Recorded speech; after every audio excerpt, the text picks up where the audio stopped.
Ginamit ng babae ang kanyang pagbubuntis bilang isang dahilan upang masira ang kanyang mga biyenan para sa pagluluto ng pagkain na hindi angkop sa kanyang panlasa. Ang buong pamilya ay nagyelo sa takot, hindi matapang na magbigkas ng isang salita.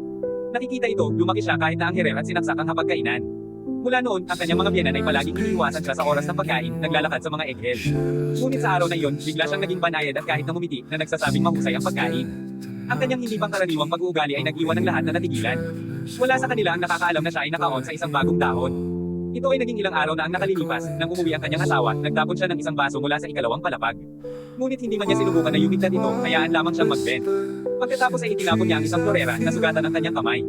Ngunit hindi siya nagalit, sa halip pinangalagaan pa rin niya ang kanyang pagbubuntis at sinabi sa dalaga na tulungan siya sa ibaba. Tulad ng malapit na siyang maging sanhi ng isa pang eksena, biglang sinaktan siya ng isang bolt ng kidlat. Ang mga alaalang iyon ang pagdurusa sa kanyang mga biyenan at pag-on ng bahay sa isang gulo na umatras tulad ng isang tubig. Bigla niyang napagtanto kung gaano siya katindi. Nang magising ulit siya, nahanap niya ang sarili sa kanyang sariling silid, nanginginig pa rin ang kanyang katawan. Sa pag-iisip tungkol sa lahat ng nagawa niya, nais niyang sampilan ang sarili. Bakit hindi siya makontento sa napakagandang buhay? Ngayon alam niya na siya ay mali at kaya bumaba siya upang sorpresa ang kanyang asawa. Ngunit narinig niya ang pagpuputol ng mga tunog, kinakabahan na papalapit. Nakita niya ang kanyang asawa at mga in-law na pagputol ng karne kahit na tinitigil siya ng mga kakaibang ekspresyon. Akala niya sinusubukan nilang magkaiganti. Nagpanik siya at tumakbo palayo. Hinabol nila siya, nag-aalala na baka mahulog siya. Sumigaw ang asawa niya upang ayaw ng mga ilaw. Pagkatapos ay ipinaliwanag nila na naghahanda sila ng pagkain para sa kanya, at sa tuwing nagagalit siya, gusto niya kumain ng mga sariwang pinggan. Tinanong ng babae kung bakit hindi nila pinahigit ang mga ilaw. Sinabi nila na nagtakda siya ng isang panuntunan bago iyon dapat walang mga ilaw pagkatapos ng alas 9. Hindi siya nagsasalita, napagtanto na kumilos siya tulad ng isang kumpleto.